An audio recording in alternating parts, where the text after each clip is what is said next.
Hello friends, हम सब यही कहते हैं कि परमात्मा ने हमें बहुत कुछ दिया है, मकान, गाड़ी और बहुत से सुख साधन, पैसा। इतना सब देने के बावजूद हम प्रभु से यही शिकायत करते हैं, हमारे घर एक औलाद हो जाती, बच्चा होता। पर ये नहीं समझ पाते कि प्रभु ने कुछ सोचकर ही हमें नहीं दिया होगा। क्या पता आगे चलकर उस बच्चे ने हमें दुख देना हो। इसलिए कहते हैं कि परमात्मा जो करते हैं सही करते हैं, हमारे लिए अच्छा सोचते हैं। हम बिना सोचे समझे ही प्रभु से शिकायत करने लग जाते हैं कि तुमने हमारे लिए अच्छा नहीं किया। हम लोग मंदिर जाते हैं, गुरुद्वारे जाते हैं, कहीं भी जाते हैं, गुरुद्वारे मंदिर जाकर हम प्रार्थना करते हैं कि हमारा फलाना काम हो जाए तो हम आपको इतना चढ़ावा चढ़ाएंगे। लेकिन जब हमारा काम हो जाता है तो हम भूल जाते हैं, कोई बात नहीं, दूसरी बार जब होगा तब दे देंगे। हम ये नहीं सोचते कि भगवान को हम क्या चढ़ावा चढ़ाएंगे। देने वाला तो वही है, वही परमात्मा हमें देता है। जिसे हम खुद मांगते हैं उसे हम क्या देंगे।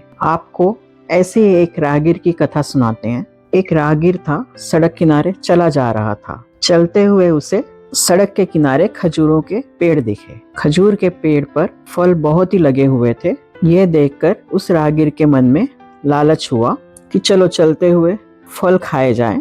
पर सोचने लगा कि फल खाने के लिए मुझे पेड़ पर चढ़ना पड़ेगा। आहिस्ता आहिस्ता कोशिश करके वो खजूर के पेड़ पर चढ़ गया। पेड़ पर चढ़ने के बाद उसने अच्छी तरह पेट भर के फल खाए।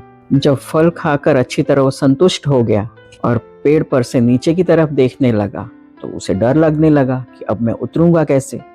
ऊपर से गिरा तो मेरी हड्डियां भी चकनाचूर हो जाएंगी। इसी डर के कारण उसने प्रभु के आगे प्रार्थना करनी शुरू कर दी।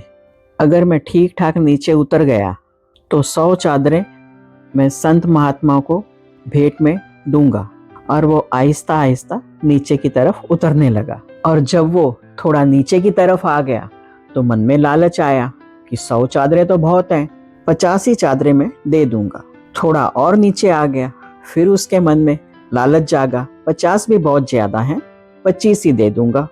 जब वो राहगीर ठीक ठाक नीचे उतर गया तो नीचे उतरने पर आराम से बैठ गया। बैठने के बाद कहता है कि 25 चादरें भी बहुत है, चलो 12 चादरें मैं दे दूंगा। परंतु जब वो दुकान पर गया तो वहां पर भाव देखा चादरों का। चादरें बहुत महंगी आ रही थी। बहुत विचार करने के बाद उसने एक चादर खरीद ली और वो एक चादर लेकर महात्मा के पास चला गया। उनको माथा टेक कर चादर उनके आगे रख दी। उस संत महात्मा ने कहा, मुझे इसकी कोई जरूरत नहीं है, तुम ये चादर उठाकर ले जाओ। उस राहगीर ने कहा, महाराज जी आप ये चादर रख लीजिए, क्योंकि मैंने 100 की बात की थी पर आते आते एक ही चादर रह गई है।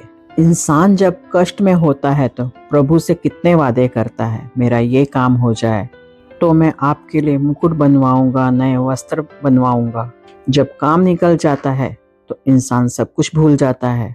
पर प्रभु हमें नहीं भूलते, वो हमारे सुख दुख हर जगह हमारे साथ खड़े रहते हैं। हमें ये समझना चाहिए कि परमात्मा ने हमें वो चीज़ नहीं दी, शायद उसके पीछे कुछ हमारा भला ही हो। इसीलिए कहते हैं कि हम जो भी कमाएं उसमें से थोड़ा बहुत मंदिर में या किसी संत महात्मा को दान में दें।